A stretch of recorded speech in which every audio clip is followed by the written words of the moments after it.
have the friends taken polygraphs? Well, from my understanding, all but I believe one took a polygraph, and from what was told to me that they all passed, and all of the ones that took a polygraph took one without a lawyer. And they cooperated with law enforcement. So from my understanding, everybody took a polygraph test. Why do you say that's from what one. You understand? Did they tell you they took a poly and passed? Yes, ma'am. They told me that they did it. I wasn't there. So that's what I'm saying from my understanding. They told me that all the boys except one, which is Warren, I believe, took a polygraph test. All of them did not have lawyers and did it and cooperated with police. Warren also cooperated with police. I just believe he didn't take a lot to take the test, but Warren is the young man that I interviewed. So according to what they told me, they all took a lie detector test and passed. And it's an equivalent of a lie detector test. It's not a traditional lie detector test, but it's the same theology of trying to get to if a person is lying. I don't know the name of it. It's an equivalent of a lie detector test. It's a different methodology. I don't believe it was a polygraph test. I believe they took other stressors in order to analyze if the people were telling the truth or not. So then the answer to did they take a polygraph would be no. Well, yeah, I think it could be semantics because they took a test to analyze whether or not they were being truthful in their statements, and that certified test, they passed it. It just wasn't considered a traditional polygraph. I think it's a more advanced way of doing it. Brandon Tatum. Talk about all the things that have been spread. There is this officer, I hate mentioning his name, a former officer who is a far right wing, who's been doing the interviews and has been saying, go ahead. Yeah, I'm not even going to comment on Brandon Tatum. No. Time out. Do you guys find that kind of suspicious or interesting that Don Lemon said, I'm not going to mention his name? Fair enough. If you don't want to give a person publicity, if you don't believe they're legitimate, you won't say the person's name. He said, I'm not going to say his name is this officer, right? Then mom gets on, and you would think she would say, I'm not talking about that dude. He's irrelevant. He's not worth my time. I'm not talking about this guy you talking about either. Why would she say Brandon Tatum? She put my full name out there. And in my personal opinion, she want people who hate me to come out and know who I am and search me and do all that other stuff, but refuse to address specific things that they're saying that I'm saying. And they have never addressed some of the things that the boys have said. You have not heard them address the phone thing. You have not addressed them because Warren said that he told Nolan's mother that he had the cell phone. They have not said that he lied about it. They won't even talk about it. It came up on Chris Cuomo, and you guys will see that shortly. It came up on Chris Cuomo, and they pivoted. They didn't even address what Cuomo said. They just pivoted to something else. You've been thrusted into a national light over the last month, and I wanted to ask you, how you eating? How you sleeping?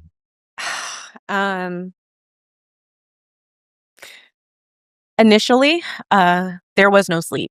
Yeah. It was when he went missing, that July the 4th, I think we maybe got maybe an hour of sleep, and then it was back to doing things. And then kind of, after everything unfolded on the 6th, it was just one of those times where we couldn't believe what we were going through. Yeah. We couldn't believe that, our son wasn't physically here anymore. Yeah. And so just those racing thoughts and, as parents, we tend to try to do the shoulda, coulda, woulda, and and that's the one thing, for sure. Our family, our community, those who have been supporting us are like, no, don't do that. Like, just know, you did everything you could. Yeah. And unfortunately, sometimes there are things, that happen in life.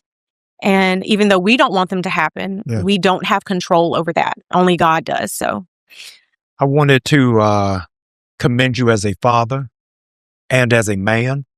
With a roller coaster of emotions, you have modeled grace in dignity when you could have just erupted in rage.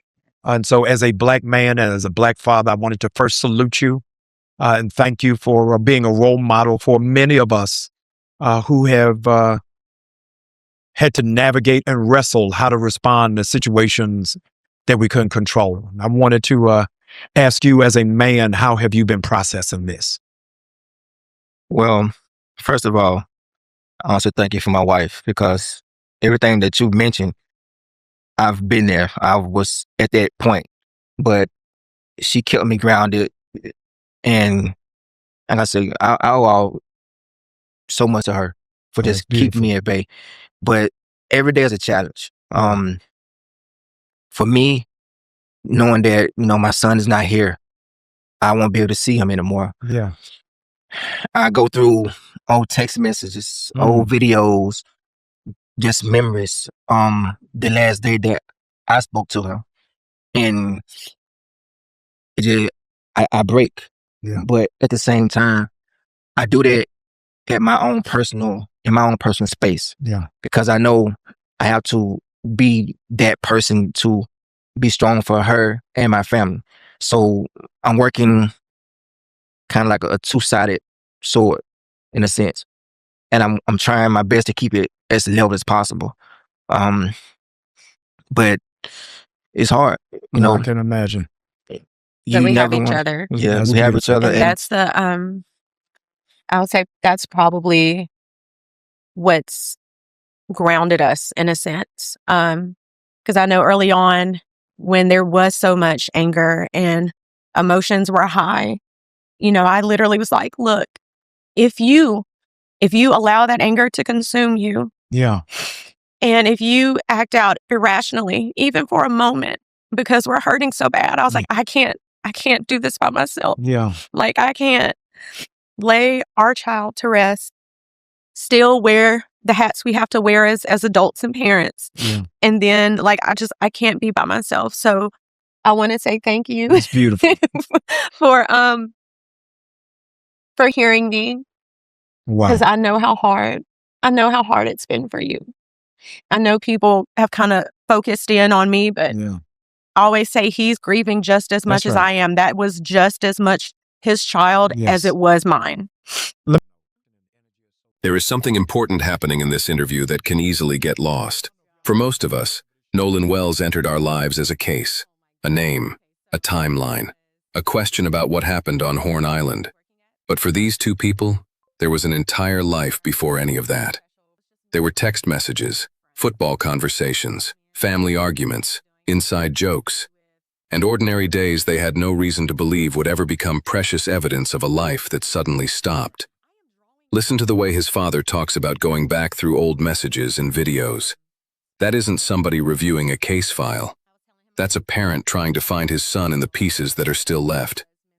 And as this conversation continues, that distinction becomes even more important. Because later, the family explains what happened when their grief itself became something strangers on the internet started examining.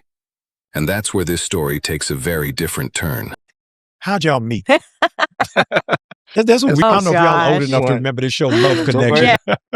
Oh my gosh. Okay, so I was working at a cell phone store, and I was doing our weekly special. It was just me and my manager up front. So initially when he came in, she's like, hey, how you doing? What can I help you with? And so at some point it was, hey, Christine, can you come? And I'm like, no, I am busy. Right. I am drawing out our board. And she's just like, girl, get up. And so we started talking, and I was telling him just a little bit, about myself and kind of where I was time. I've gone through a lot. Yeah. In my life. A lot more than people my age probably have gone through. Yeah. And so in that time, I was in the phase of really just putting that trust back in God and working on that relationship. And so, I told him, I was like, hey, not looking for anything. Like, right. I need. That's beautiful. We just became friends, but the friendship, just in a short period of time, that connection was undeniable. But, we allowed it to grow, and we fostered it, and we nurtured that. And of course, just like any... Y'all met in the phone store. You got that code early. You was able to get in that back room pretty quick to make sure top 5. Like, I'm able to get you in it real quick. Now the store. Yeah, what is sorry, it's similar to that, but when I walked into the store, she did not want to help me. She did not. No, she was like she said, she was off and on word doing whatever she was doing.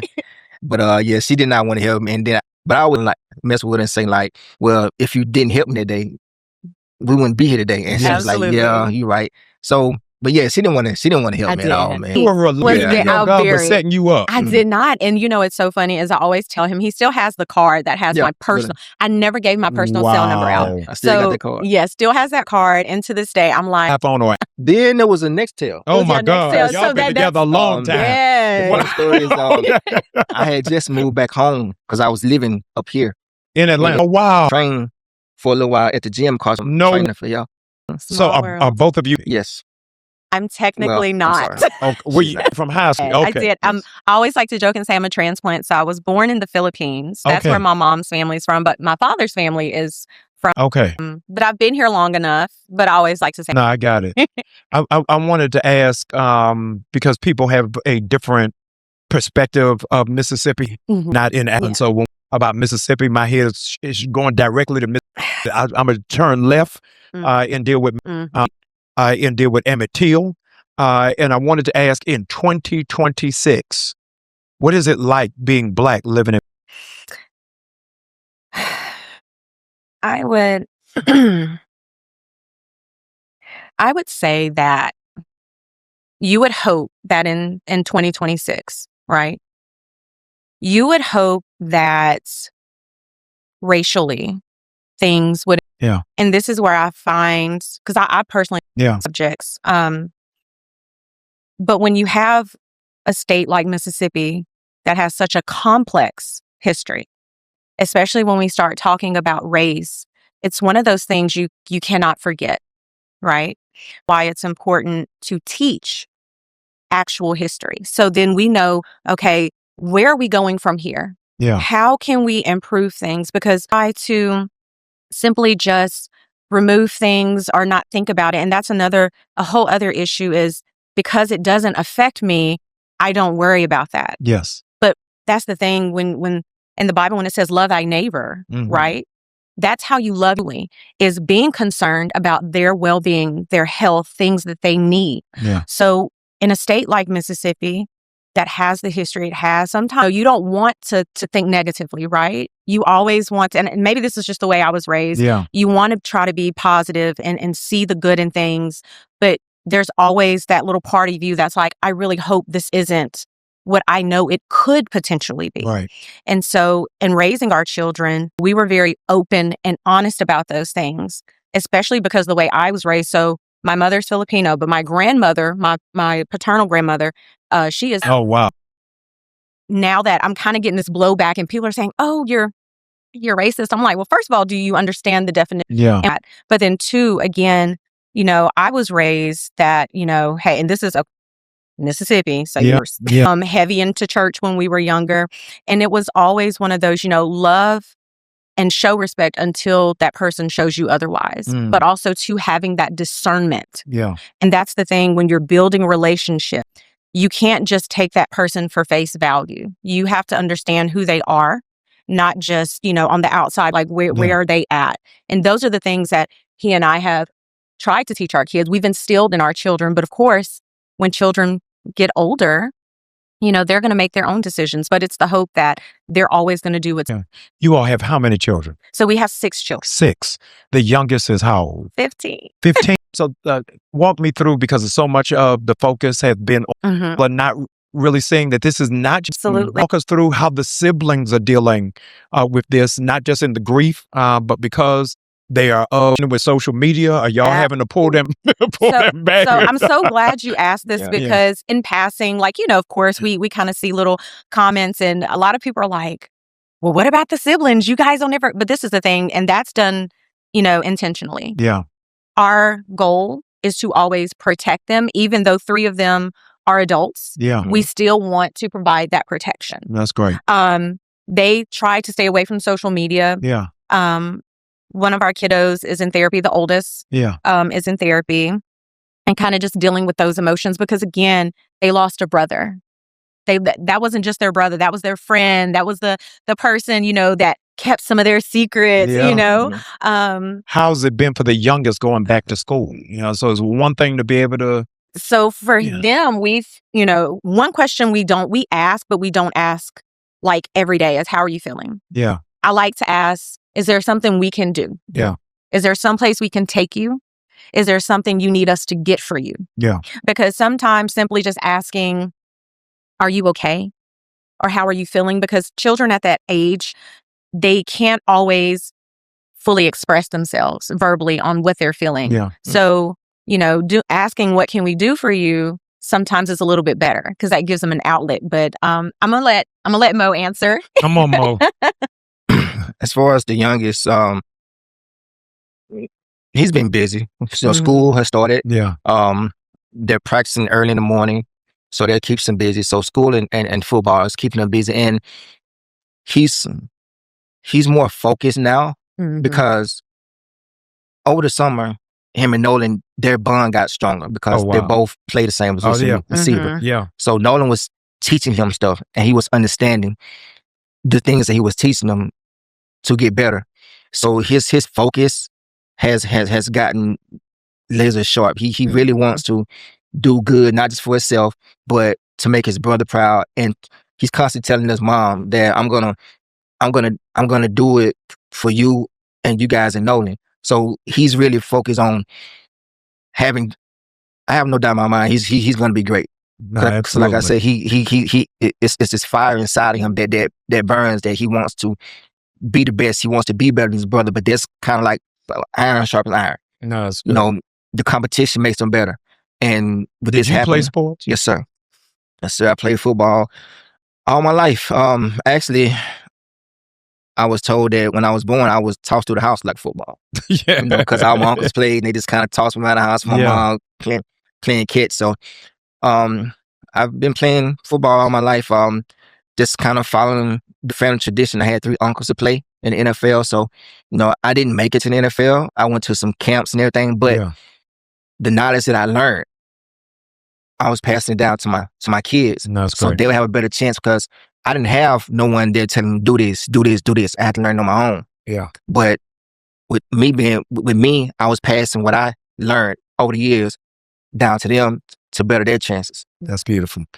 I think the only thing that has outraged me more than this tragedy itself is the treatment of you. Yes.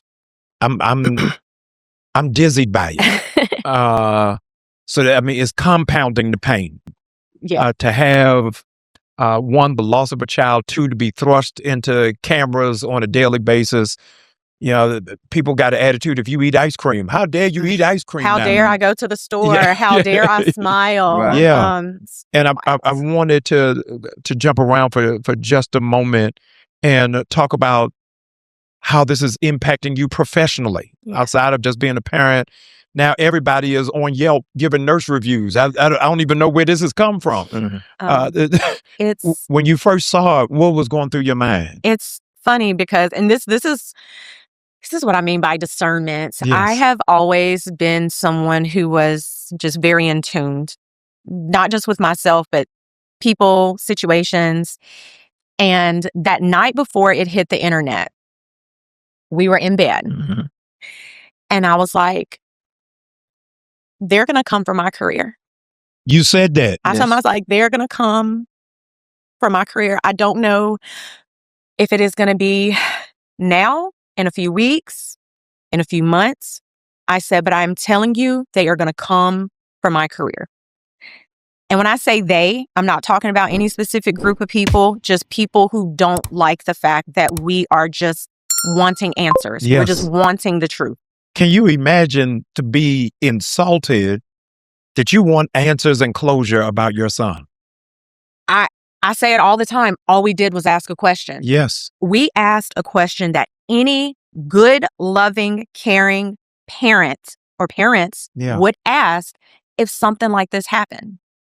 I would hope, and I have said this every interview, press conference, I would hope that, God forbid, if you were in the situation, that you would ask the same question.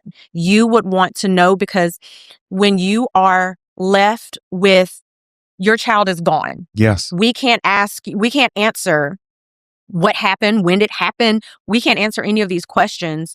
It's hard to cycle through the stages of grief and you get stuck. Yeah. And so, I mean, that's all we did was ask a question. And I have, really just tried to mentally, but you can't mentally prepare yourself No. for any of this because at the end of the day, and I've said it before, we didn't ask for this. Yeah. Shock and awe. We did not ask to lose our child. We have not asked for people. Let me say this. We have not begged, because that's another thing. We have not begged anyone to donate to the GoFundMe. What we have said is that if you can, great. Thank you. We appreciate it, because what people don't understand is situations like this, there's so much that comes with it.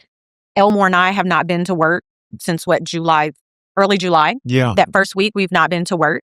And I'm going to be honest with you, the profession that I have sometimes is emotionally heavy. Yeah. So now I have to kind of sit within myself and be like, okay, are we really ready for this? Are we ready to go back to that life? But it's been that hurt. No, Seeing it. I that can't hurt. imagine. Mo, I'm scrolling through Instagram the other week, and they even created AIs of you buying sports cars. Oh, Yeah. we just Just saw saw that. I was Just saw like, that. what? That doesn't even look. No, I'm happy with my little car. Like, Yeah. I'm not trying to. But the intentionality of wickedness No, Right, right, absolutely. right. It's to disgusting. give a bad portrayal is something I've never seen No, at this level and at this height. And the end game, I think, is just intimidation. absolutely. And a lot of times when you hear cyberbullying, Mm-hmm. I'm thinking it's middle schoolers. So Yeah. cyberbullying is in high school, but not for adults Yeah. who are grieving. And I've never cases and we were just talking about this,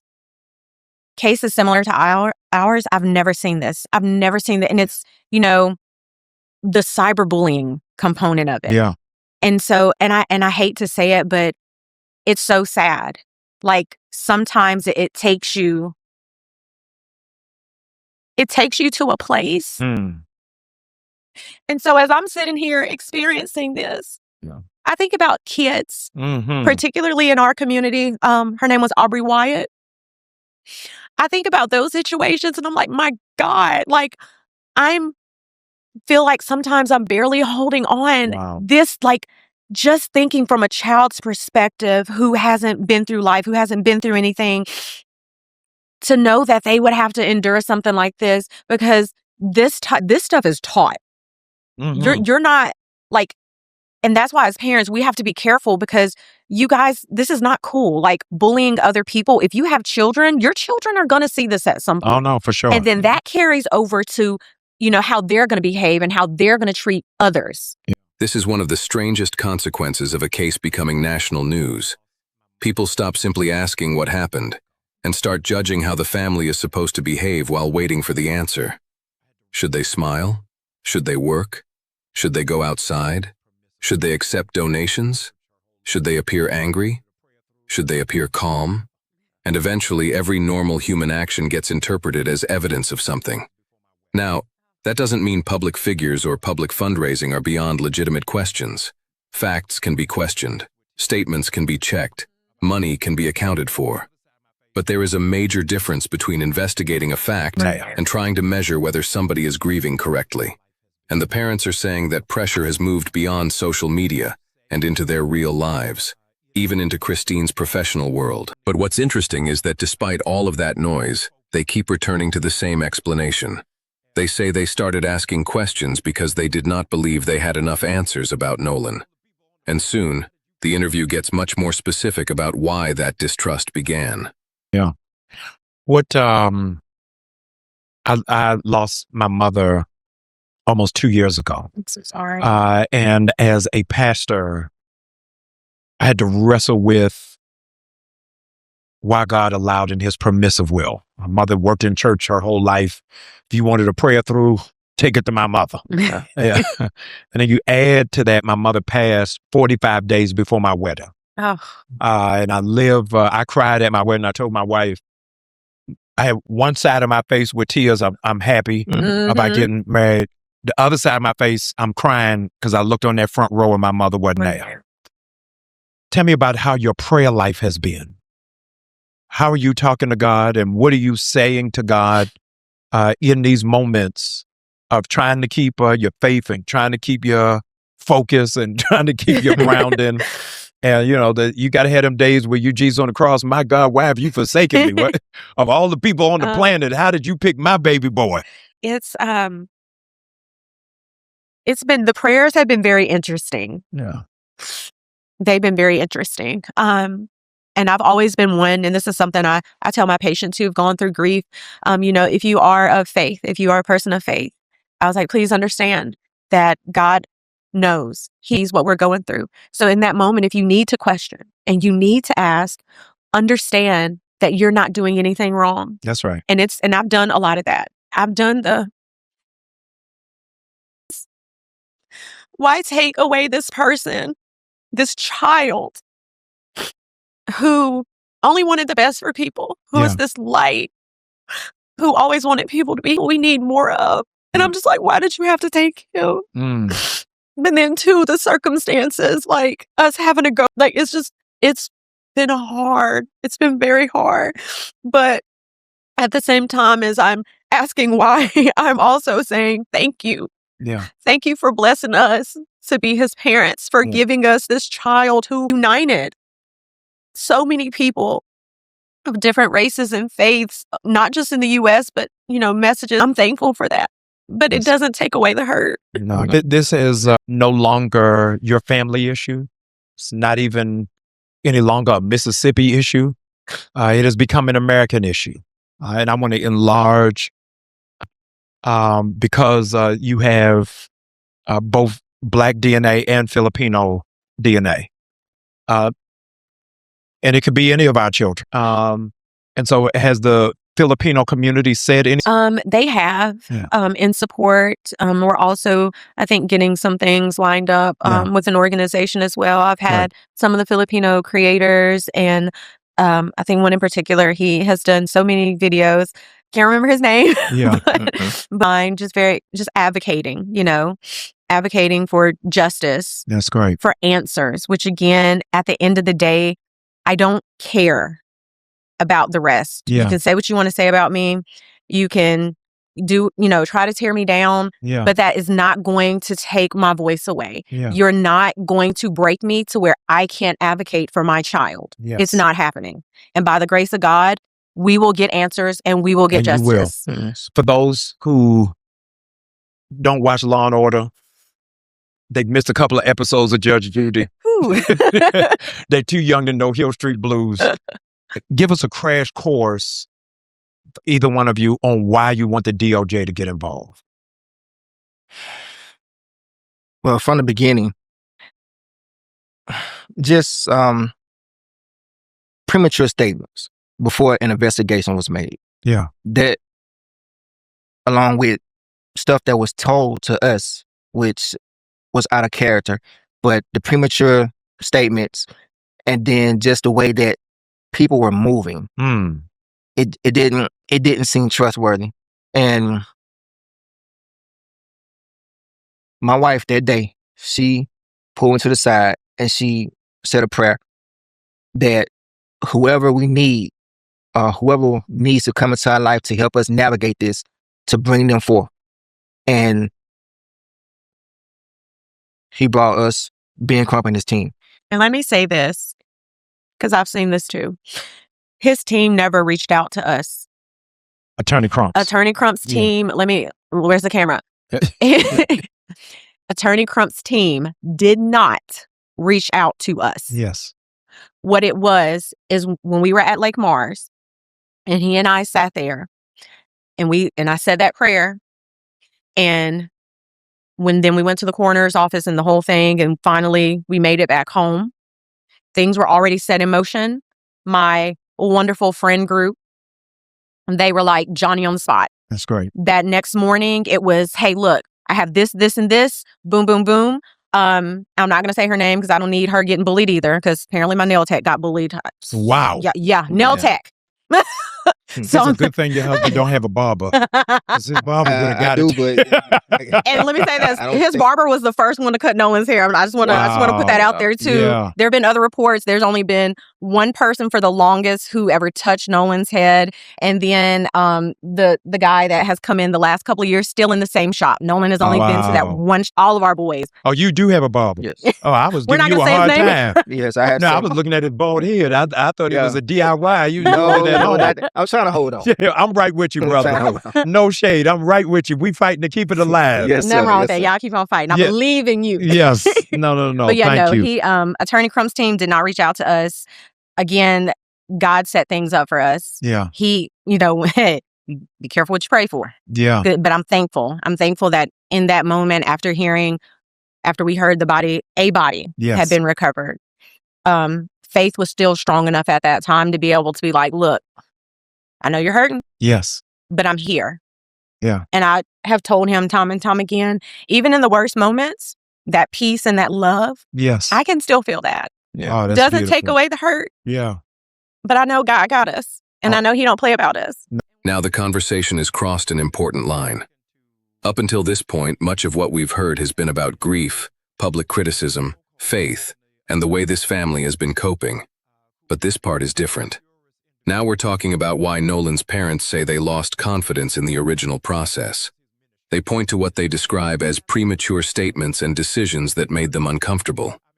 That does not, by itself, prove misconduct. It does not prove a cover-up, and it does not automatically mean the family's interpretation of every event is correct. But it does explain something important. Why they say they wanted additional scrutiny, why they wanted stronger legal representation, and why they began talking about outside involvement. That distinction matters.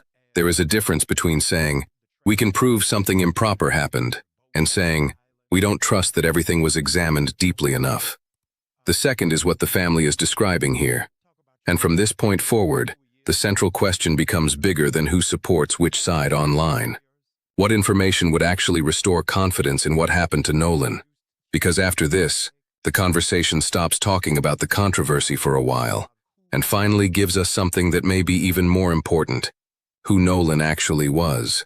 And we gonna be all right. I'm glad you said it, because second to the outrageous attacks against you, I'm in a chokehold on the attacks on Attorney Crump, who is one of the purest individuals who really has a heart for people. And really, I think law is his ministry. It ain't even his profession. Absolutely. 'Cause I'm like, Crump, how do you remember all these people's names?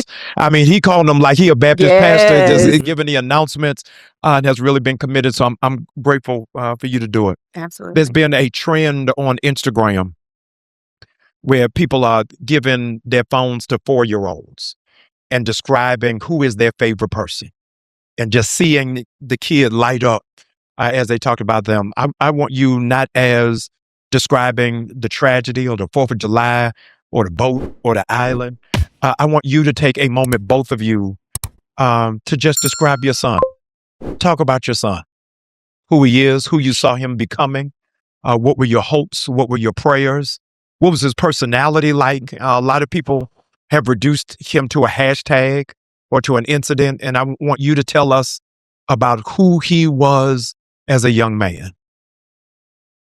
Let me say, when we first started dating, we had an argument or whatever, and and we were sitting in the closet, like had the lights off, and we was trying to talk to our problems, whatever. You said you were sitting in the Yeah, we closet? was sitting in the closet, Yeah. Okay. just talking, just trying to be in a dark, quiet place so we can talk. Okay. Calm environment. And Nolan, he was running around the room, and then he ran across the closet door, and then he stuck his head back inside the closet and looked at us. And I said, "What you doing, boy?" So he just sat there and smiled for a minute. Then he steps into the whole door, and I've said this before, but remember the dance stanky leg? Absolutely. This child did the stanky leg. He was, and for us, that's the first time that we say he created it. Oh, yeah. But he in his little diaper, did his little dance or whatever, and I forgot what we was arguing about, but it all went out the way. Yeah. And she opened her arms and he ran to us, and at that moment, I knew that he was going to be the type of person that when he walks into a room, his aura was going to be so strong that people would naturally gravitate to him. Mm. And That was a lot of the conversations that I would have with him as he got older, because of that quality, the people that come that attract to you, you really have to study them, because everybody that comes to you is not going to be for you. Yeah. And I really hammered that down in him when he got to middle school. Watch the people around you. Wow. You can't trust everyone. Wow. Watch. You got 2 Discernment. ears first, 1 mouth, 2 eyes. Use these more than you use this. To be humble. He was humble. Well, he is a humble person. Yeah. Yes. I was in high school. I was drilled every day by my high school coach by character. Didn't really understand it then.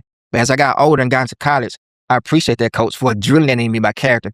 I drilled it into my children, character. Yeah. Don't look at a man for their skin color or a person for their skin color. Judge them by their character. It don't matter what color they are. If they have good character, keep them people close. If their character is not the same as yours or below yours or just bad, don't be around those type of people. So when I said that I didn't teach my son about color, I didn't mean I didn't teach him about black and white. We have those Yeah, conversations. because people have blown that up. I grew up, I didn't have a lot. I didn't have a whole bunch. So I had to really kind of, live with That's great. what Yes, sir. people, single parent home.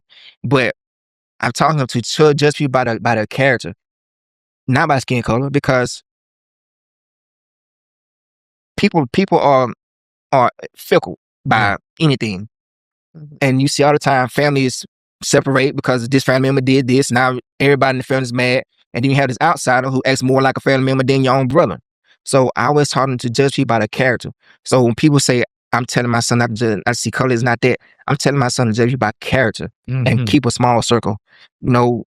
Just be a good person, because when people first see you, they're going to judge, they're going to see your appearance. Yes. But the first thing come out your mouth and the way you act, your character is what they're going to remember about you. Yep. So he was Yes. on his way to do some great things, man. He really put in the work, and it's going to be hard because his first game was the 31st.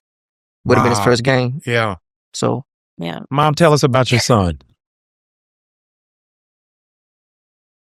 The sweetest kid. Yeah. I am.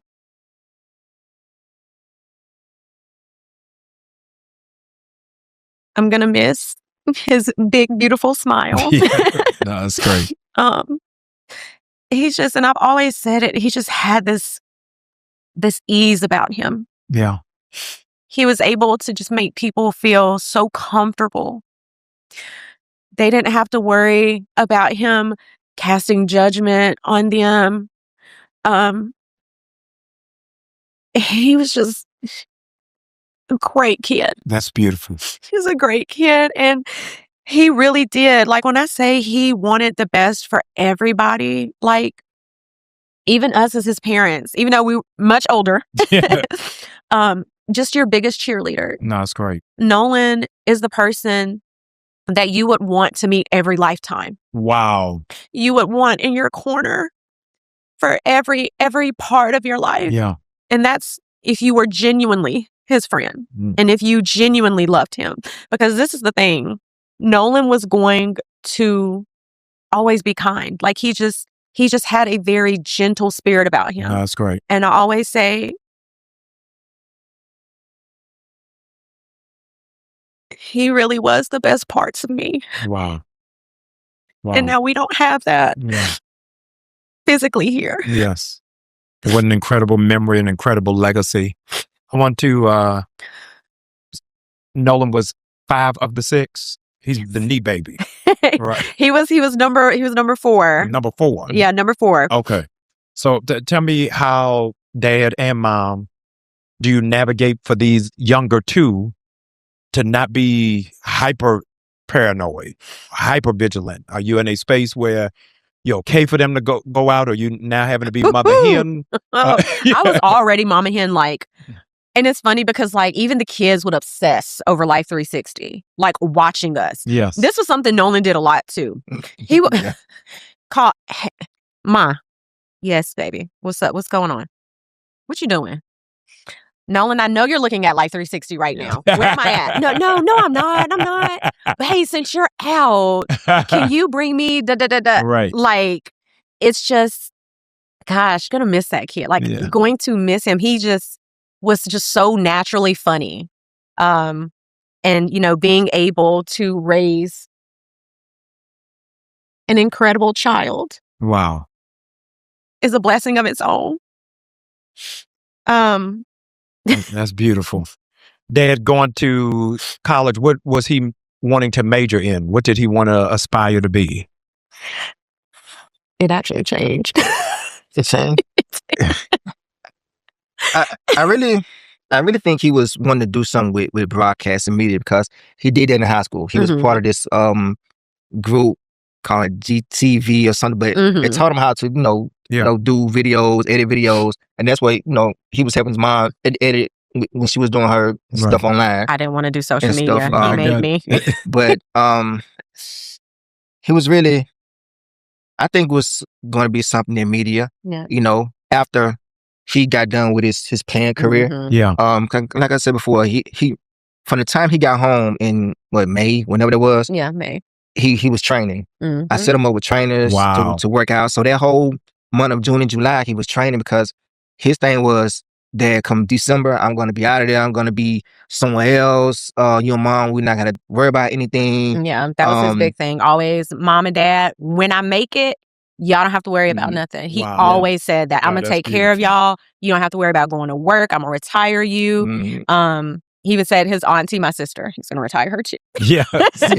No, that's beautiful. Yeah, I had people, CPAs I had set up so we can talk to, agents set up, people that I had, written down the people we was going to meet. So when that time comes, I was going to take care of the business. All I needed him was to do was focus on what he needed to do, when that's being the best athlete he could possibly be. Like I said, stuff that I didn't have, I was trying to make it easier for them. And he was, I think he would have been the uncle that all the other siblings' kids would have called. I need so-and-so. Yeah.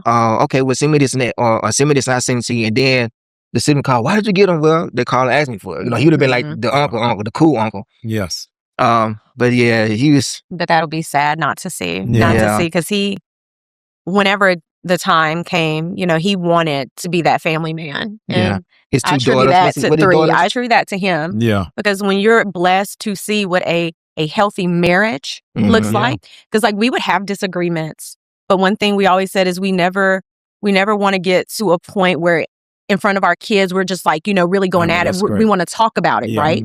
And so teaching them that, hey, when you're in relationships like this, intimate relationships, you have to be able to communicate. And that's one thing we told them, even just amongst yourselves. We always told our kids, open door policy. Yeah. If you're ever out, even if you snuck out the house, which they didn't do, but if that ever came, if it ever happened, we would be like, if you're in a situation where you're uncomfortable, drop that location. We are coming. It does not matter. Yes, I love it. We went to pick up the 15-year-old at 2:00 in the morning. We do not play about our kids. That's beautiful. Yeah. This may be the most important section of the entire interview because true crime coverage has a terrible habit of reducing a person to the worst thing that ever happened to them. Nolan becomes Horn Island. July 4th. A boat. A timeline. A death investigation. But listen to what his parents just described. A young man who wanted to play football, who was interested in media, who talked about taking care of his parents one day, who joked with his family, who watched their locations, who had plans that reached years beyond that weekend. That doesn't answer how Nolan died. It doesn't prove any theory about the investigation, but it explains why his parents refused to let the unanswered questions disappear. For them, this isn't about protecting a headline. It's about a future they had already imagined with their son in it. And that's why the final part of this conversation matters. Because when the host asks what this family actually needs now, their answer strips away almost every argument surrounding the case. Nelson Mandela, in his autobiography, said, it's not a loss if you learn the lesson. What is the lesson, the life lesson that you all have gotten out of this just 50 days in? I would say I would say grace, Mm. giving myself grace. Wow. Well deserved. But also too, it kind of takes me back to when before my mom passed away, and she would tell me, Christine, you're working too hard. Before she passed, I was in nurse practitioner school. I was still working full time at the hospital as a floor nurse. Our kids were in sports. Yeah. So, their extracurricular activities, my siblings and I taking care of our mother, still having to be a wife. Yeah. How many siblings you have? So I have 3 siblings. I have an older brother, and then the other 2 are younger than me. Are they all in Mississippi? Yes, they're all in Mississippi. Okay. And so she would just be like, please take time for yourself. Enjoy life. Yeah. Because she was very much young. She was only, I think, 52 when she passed. Wow. And so looking at Nolan's life and how full of a life he lived, how much he loved to live his life, and how appreciative of the life that his father and I were able to give to him. Yes. The other thing I've learned is that I need to do a better job of enjoying life, enjoying the moments, even in this moment of grief, enjoying these blessings, these doors that are being opened, because, you feel a certain guilt. We've been thrusted into the limelight. And you're doing a great job. Thank you. And, we've been able to meet people that we would have never imagined. Yeah. Right. And so we have to make sure that, we're still seeing the gifts that God is blessing us with.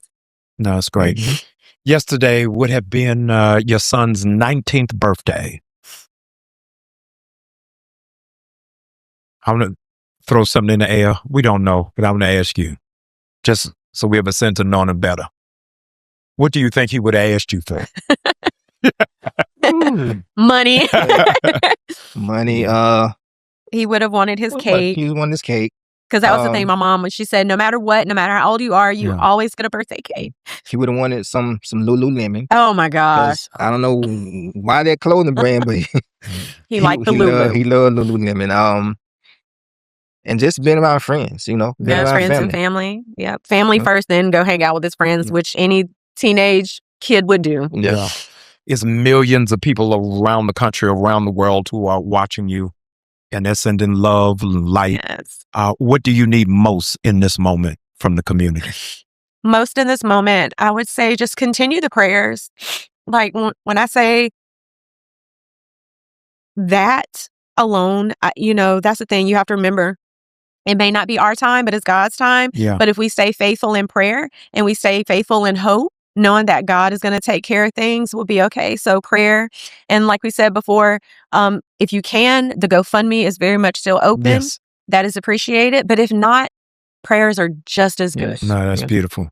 Also, too, with all the negativity online, I think when we go out and people see us and you see the support, it overshadows the negativity, because that's great. This is just a small portion of people who half of them don't know nothing. Never met our child. Nothing. We're getting support and love from people all over the country who recognize us, walk up to us, give us their support, give us their love, and that we appreciate that so much because we know if they're in tune with us that much, that they're taking that same energy home to their family and displaying that love to their children. And having those conversations. We saw a guy today, he walked up on us today. Man, we're with you. I think that was from Minnesota. Yeah. He's like, we're with you. We're in our prayers. And he had a son there.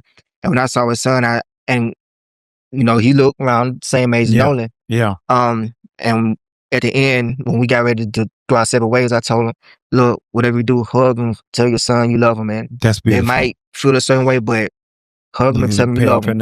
Yeah. And we have to show that more in our community, letting the boys know, that's how you show love. It's okay to say I love you. It's okay to hug. Say it loud for the people in the back. Hug me. Yes. Love on me. But no, we appreciate it because too, that helps strengthen us. It helps to make sure we know that no matter what this outside noise is saying, the focus is what happened to Nolan. That's what we want to know. Yes. And we don't care who's offended, who's upset, who's outraged. Mhm. We need to know what happened. Yes. I am so thankful for you all sharing with me on today. Know that I'm standing with you. More than that, I'm Yeah. praying for you.